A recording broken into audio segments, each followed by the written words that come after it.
നിന്റെ സ്നേഹത്തെ ഞങ്ങളെ സ്ഥിരപ്പെടുത്തുകയും നിന്നുള്ള ഭയഭക്തി ഞങ്ങൾ നിറയ്ക്കുകയും ചെയ്യണമേ. നിന്നുള്ള വിശ്വാസം ഞങ്ങളെ സ്ഥാപിക്കണമേ. സുഹൃത നടപടികളാ ഞങ്ങളെ അലങ്കരിക്കണമേ. ഞങ്ങൾക്കും ഞങ്ങളുടെ വാങ്ങിപ്പോയവർക്കും പാപമോചനം നൽകണമേ.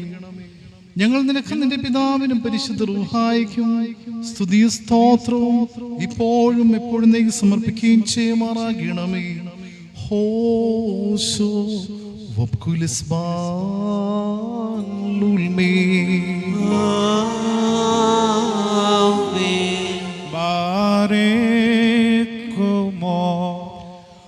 മേഘം 320 തന്നിൽ ഗീവറുകി സഹദാ മശിഹായി പ്രതി വീരോടു പീഠ മകുടം